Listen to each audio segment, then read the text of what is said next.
You say, Reggie, what is the condition of hell? First of all, I want to say simply to you this morning that fire is the condition of hell. Fire! Fire is a condition of hell. Torment, pain, unending, eternal pain and fire and torment is a condition of hell. It's no wonder nobody wants to hear about hell. I don't enjoy preaching on hell. I said over in my seat this morning, God, should I preach something else? God, should I preach something else? But all week long, God has said to me, preach on hell this Sunday. Preach on hell. There's brimstone, there's wailing, there's weeping, there's gnashing of teeth. Jesus taught His disciples from the Mount of Olives. From the Mount of Olives, you can look down south of Jerusalem and see the valley of Gehenna. That's where the pagan peoples offered their children to the brass god Moloch. He was a brass god with arms like this right here. They would build a hot fire and get that brass god red hot. And then at certain times of the year, they would take their children just like Americans are doing. They would take their babies and they would sacrifice their babies to this red hot god Moloch.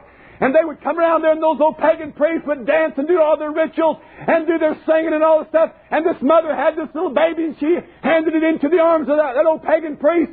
And that pagan priest would go before that brass god Moloch and then he would cast that baby up into its arms while the heat and the fire blowed up. And those arms were made to catch those children. And those babies would weep.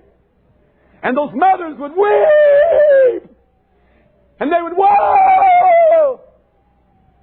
And those babies' bodies would literally, the blood and the flesh and the bones would drip through. And then they did something.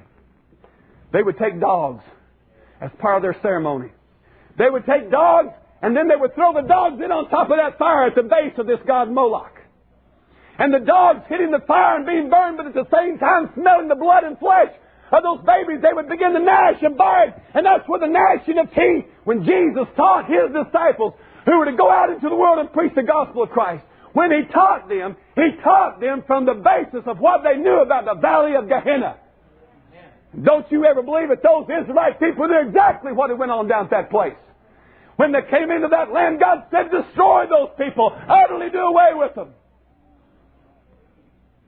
They knew what He's talking about. And that's what He said. Jesus said, hell, if you want a picture of hell, look down to what they were doing in Gehenna. Satan had total control of that place.